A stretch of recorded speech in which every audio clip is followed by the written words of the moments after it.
I can say with full confidence that this show is the best animated thing I have ever watched. And that's saying a lot in the year 2025, folks, because in the last 5 to 10 years, we have gotten some of the most creative, boundary-breaking animations that we have ever gotten. So this show has some serious competition. And every time each of those projects came out, I was thinking to myself, it can't get any better than this. This is the best it will get. Only for a new thing to come out and prove me very wrong. So that's probably going to be the case with this one. So enough of the blue balls. The show that I am talking about is The Lord of Mysteries, folks. What a fucking show. But one thing I will state, you get absolutely abused by information in the first 2 episodes of this show. They condensed 60 plus chapters of the manhwa. They condensed all of that information, world building, storytelling into fucking 2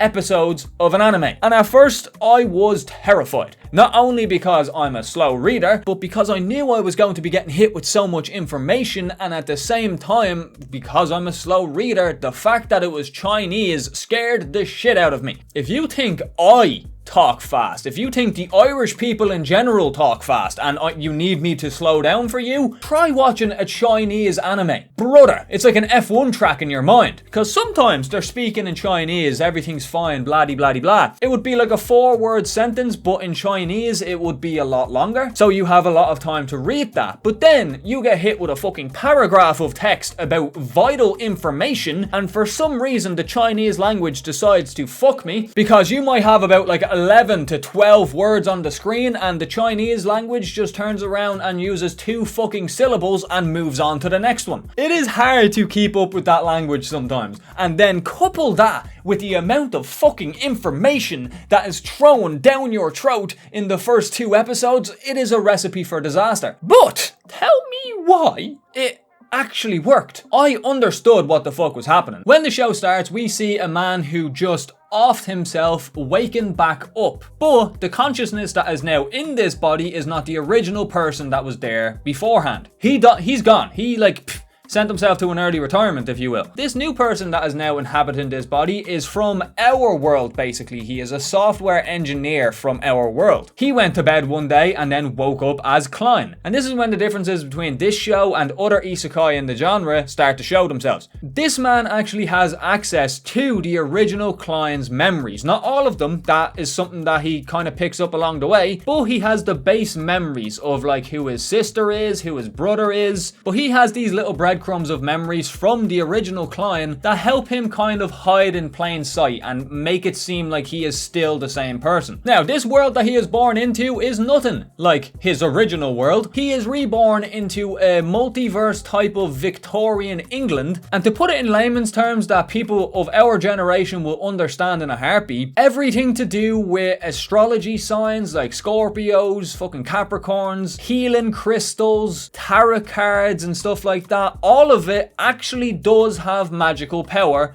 in this world. It exists. And it's explained that in this world there are people called Beyonders. There are these potions, and they have little subsections of these potions for different abilities and stuff like that, which is a whole sequence path with its own skill tree that you can go through like a video game. And as people go through these ranks and go through these sequences, they are able to obtain godlike power. Now, our main boy Klein goes with the seer pathway, but in this world there is a caveat to these potions, and it is a pretty big caveat. Anyone that chooses any one of the pathways has to constantly battle with the fact that they could lose their mind. There is a high likelihood that you could lose your mind, and in this world, when you are on these pathways, if you lose your mind, you turn into a giant monster that your friends and foes have to then kill. Now, it's a lot more in depth than I just laid out, but from the get-go, we see that Klein has a mythical power that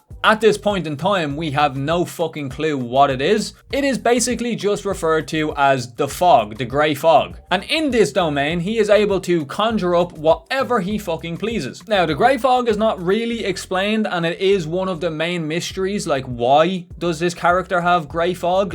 As we know in this point of time, the original Klein was just a normal like history major or something in college, but this new version of Klein has this ability. But that's the general gist of the show. It's pretty interesting, and they use this to the extreme. They use the world that they have built to the maximum potential. He also does actually use like tarot cards as like ninja stars because he gains an ability to just like harden any object that he has in his hand. This man could get tinfoil, harden it, and throw it like a shuriken, and it would kill you instantly. So he gets a deck of tarot cards and he uses them like ninja stars, and I think that's fucking sick. Everything else, the fight sequences, just the animation during the fight sequences are absolutely stellar, gentlemen. They are fucking sick. The tension building leading up to, you know, the big moments and big fights and all of that, it is so well put together that I was genuinely fearful of shitting myself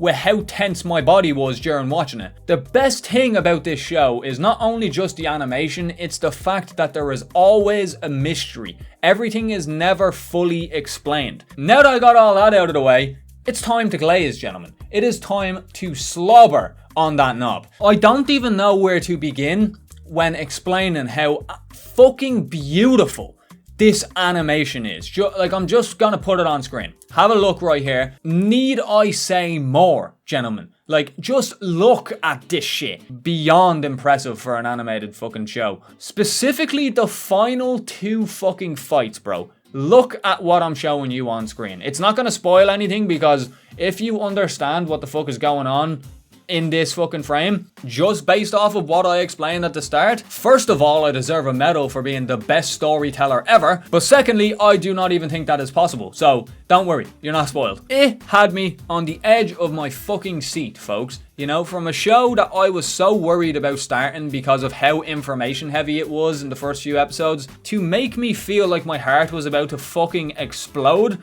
based on how hype it was at the end, like, it's unmatched. Honestly, if you are someone who likes to, you know, watch murder mystery shows or just like mystery stuff in general where you have to kind of theorize and try figure it out before it gets revealed, this show is your friend. I remember sitting after finishing this show with just my mouth wide open.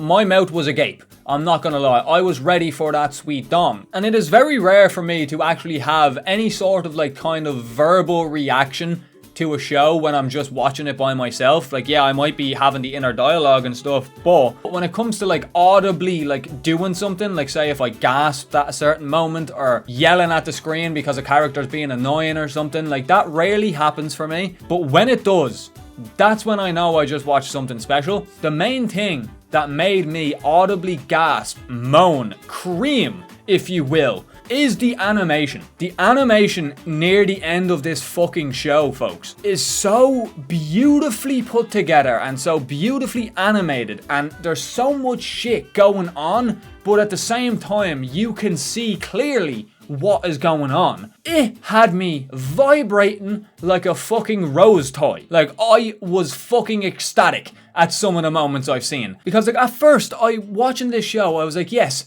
the animation is beautiful, but what else? You know? That was my first initial thought. I thought it was just gonna be a confusing mess with like a fucking polished bit of paint on it, which was the animation. But this show has so much shit to offer the people that are watching it. Not only are the episodes longer than a typical anime episode, it's like, what, 35 minutes? The amount of fucking shit they put into these episodes is absolutely insane. It's only 10 minutes longer, but I feel like I get like 3+ episodes of a normal anime in a single episode of Lord of Mysteries. It's just action after action, plot beat after plot beat. It never slows down. It only picks up the pace, and that is also the case for the animation. When the story gets crazier and gets more, you know, fucking, what's the word? Ambitious, that's the word. When the story gets more ambitious and more like out there with how much shit's going on, the animation follows suit and gets more and more and more crazy. Like, I can't put it into words. I'm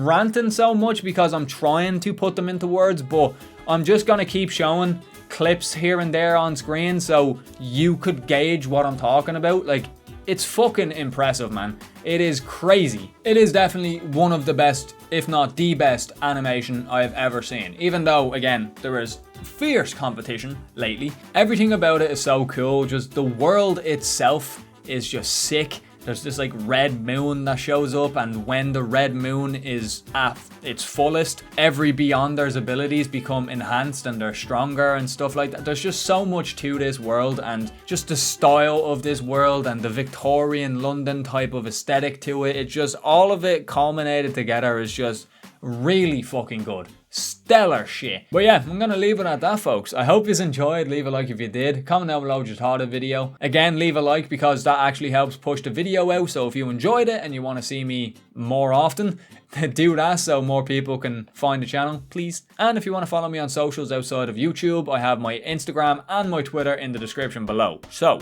with that all said, folks, it's been EXO, and I'll talk to you all later. Have a good one, folks.